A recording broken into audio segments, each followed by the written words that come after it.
Hello, my name is Russell McKinley, and this is a brief overview of the history of theater as an art form. This is a really broad topic, and there's so much information to try and cover in just a few minutes, so bear with me if I get a little bit off topic, and we're going to try and get through this fairly quickly. Alright, the origins of theater. Theater is arguably the direct descendant of three human behaviors. First is mankind's need to imitate its surroundings. The second is the storytelling habits of our ancestors. And the third is our religious rites and our sacraments. Theater arguably has three main points of beginning. The first being in ancient Egypt, in Abydos, where we had the Abydos Passion Play. The Abydos Passion Play, we only have one record of it, and that is the Icernophrete Stone. And the Icernophrete Stone is an inscription made by an actor documenting the process of this play. And the play was a passion play about the goddess Isis and god Osiris. The second is the city Dionysia of ancient Greece, more specifically of the Athenians. And the legend is told that in the Dithrum, or the choral ode, where men stood around and sang drunken songs together, that Thespis, the first thespian and the origin of that word, stepped out of the chorus and entered into a dialogue with the chorus. As the years progressed, we grew into the Greek Hellenistic period, which I will talk about later, where we had the three great tragedians: Sophocles, Aeschylus, and Euripides. And then shortly after the fall of Rome, theater was driven underground and was re-resurrected by the Catholic Church in the medieval period, in their passion plays and in their mystery plays. Greek Hellenistic theater, often called the Golden Age of Greece, is the time period between 500 BCE and the rise of the Roman Empire. It was considered the first real roots of secularized theater. Great advances were made in theater architecture, including the orchestra, which became the modern-day apron of the stage, and the skene, which became the stage itself, the raised area where actors act.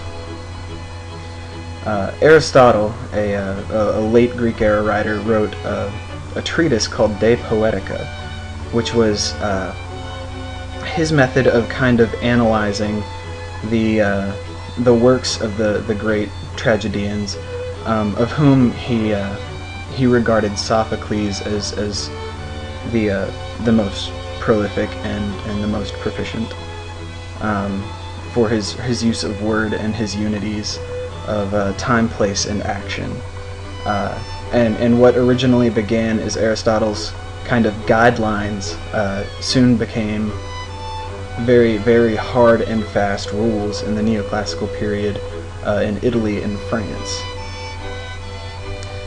The French neoclassical period is the second of the four great periods of theater that we study, and the French neoclassical period was marked by a myriad of writers, but primarily Jean-Baptiste Poquelin, who went by the stage name Molière in order to spare his parents the dishonor of having an offspring that worked in the arts, especially one who wrote as bawdy plays as Molière did.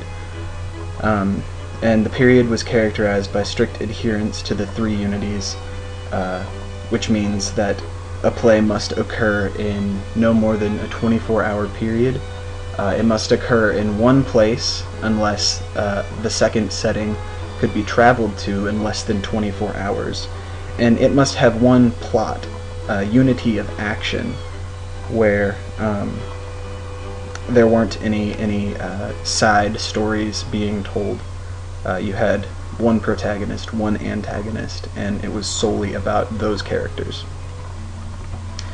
The Elizabethan period gave rise to writers like Ben Jonson, Christopher Marlowe, and others, but no one had a greater effect on this period than William Shakespeare. We don't know much about Shakespeare's life because records were very hard to keep in that time period, but we do know that he worked for King James at first, and then later for Queen Elizabeth directly, as kind of their personal entertainer, but also as an entertainer for the masses. William Shakespeare, more than any other author in all time, has generated more